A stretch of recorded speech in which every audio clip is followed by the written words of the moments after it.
Chapter 14. One day when Samson was in Timnah, he noticed a certain Philistine woman. When he returned home, he told his father and mother, "I want to marry a young Philistine woman I saw in Timnah." His father and mother objected strenuously. "Isn't there one woman in our tribe or among all the Israelites you could marry? Why must you go to the pagan Philistines to find a wife?" But Samson told his father, "Get her for me. She's the one I want." His father and mother didn't realize the Lord was at work in this, creating an opportunity to disrupt the Philistines who ruled over Israel at that time. As Samson and his parents were going down to Timnah, a young lion attacked Samson near the vineyards of Timnah. At that moment the Spirit of the Lord powerfully took control of him, and he ripped the lion's jaws apart with his bare hands. He did it as easily as if it were a young goat. But he didn't tell his father or mother about it. When Samson arrived in Timnah, he talked with the woman and was very pleased with her.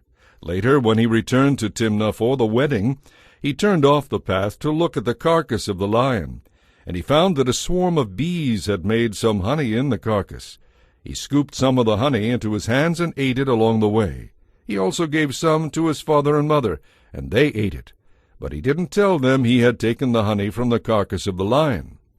As his father was making final arrangements for the marriage, Samson threw a party at Timnah, as was the custom of the day.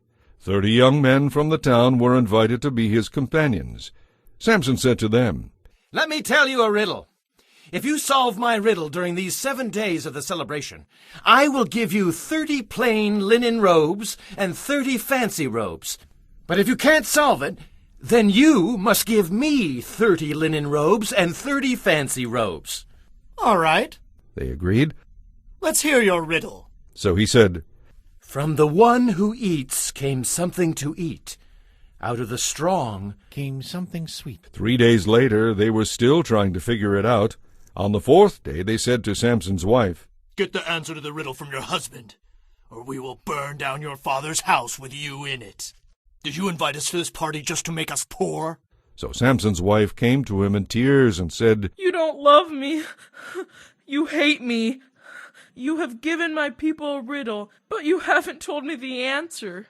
"I haven't even given the answer to my father or mother," he replied. "Why should I tell you?" So she cried whenever she was with him and kept it up for the rest of the celebration. At last, on the 7th day, he told her the answer because of her persistent nagging. Then she gave the answer to the young men. So before sunset on the 7th day, the men of the town came to Samson with their answer. "What is sweeter than honey? What is stronger than a lion?" Samson replied, "If you hadn't plowed with my heifer, you wouldn't have found the answer to my riddle." Then the Spirit of the Lord powerfully took control of him. He went down to the town of Ashkelon, killed 30 men, took their belongings, and gave their clothing to the men who had answered his riddle. But Samson was furious about what had happened, and he went back home to live with his father and mother. So his wife was given in marriage to the man who had been Samson's best man at the wedding.